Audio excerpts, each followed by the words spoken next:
What's up, YouTube? Knight's Edge here again. Got another pretty cool little review for you, but pretty cool knife, man. This is the Kunwu Pulsar XL, man. Look at that. Big old knife.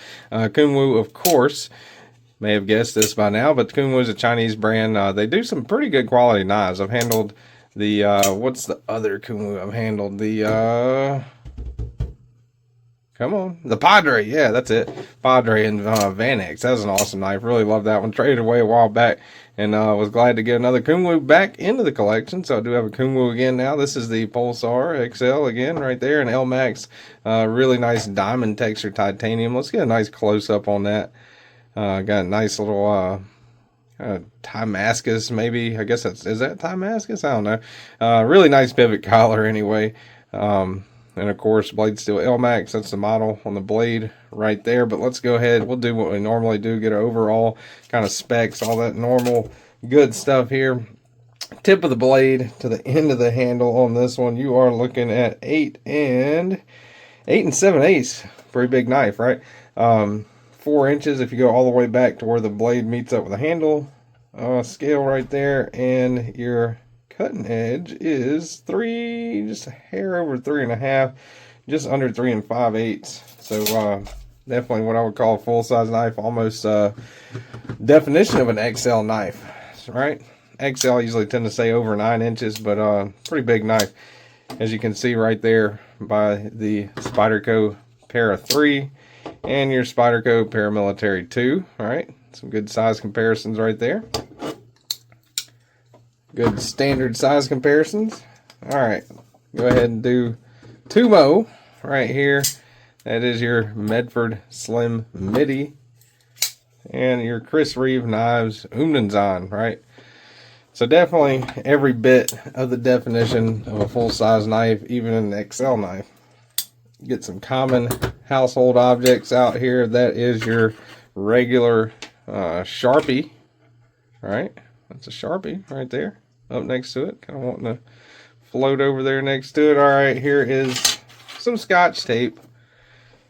All right, get those out of here. 2 more common household objects around here anyway. We got the DeWalt framing hammer, and you got the 8-inch standard USA made crescent wrench. All right, put those up. And I failed to do the thickness checks. Let me go ahead and do that. Let me zero this thing out. Yep, zeroed out. Thickest part of the spine, looking at 144 thousandths. Belly along the cutting edge,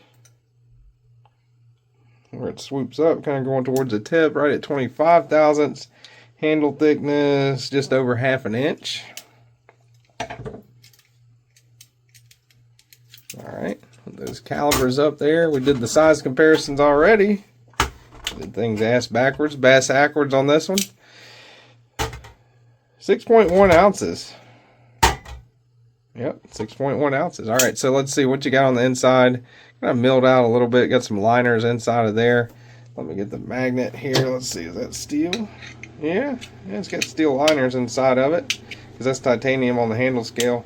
Back spacer is, I think the back spacer is, yeah, back spacer is titanium. Liners are steel. That diamond texturing on there is really nice. Didn't mean to flip you guys off. And of course, LMAX on your blade right there. So they did do a little bit of weight relief on those liners on the inside there, you can see. And I like the fact they added the back spacer. Might be a little more weight, but I think a back spacer is always a nice kind of classy thing to have. I like it anyway. It keeps out a little debris, lint, whatever. You can make an argument for or against that, but I always like a good back spacer. Nothing wrong with that pocket clip. Absolutely love it. Got the K for Kunwu on there. A little bit of branding, advertising right there, but not too much of an issue. It's kind of cursive, stylish looking, so not too bad. I mean, it could be a lot worse. Plus, it's deep carry, and the clip functions more importantly than anything just fine. You do have a tab right there. You can take the clip off, put it on that side. So this is a fully ambidextrous knife. Tip up, carry only.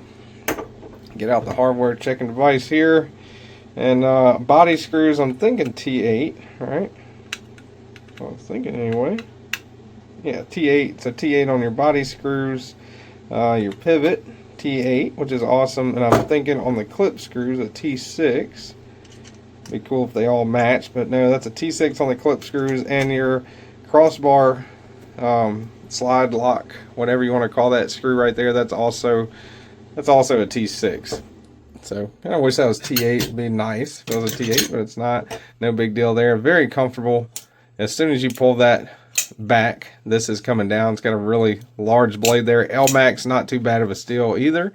You see LMAX on some cheaper knives, and you'll also see LMAX on high-end custom knives. So LMAX, not too bad all-around steel for this one, especially at the price point where you're going. Let's see.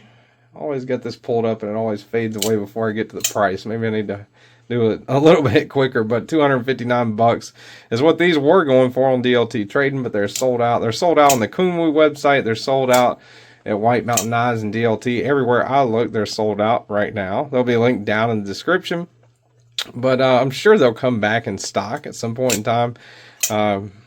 So really enjoyable to flick this thing open. Nice kind of a downward triangle opening hole. That works really well for reverse flick. Absolutely no issues there.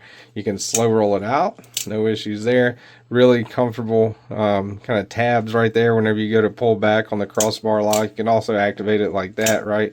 But no issue whatsoever there. I think they got a good amount of tension on there. That diamond texturing is not too cutty. It's not too sharp. It feels really nice. Contouring around there is really good. I like the jimping on the back spacer, and you got a spot right there for a lanyard, right?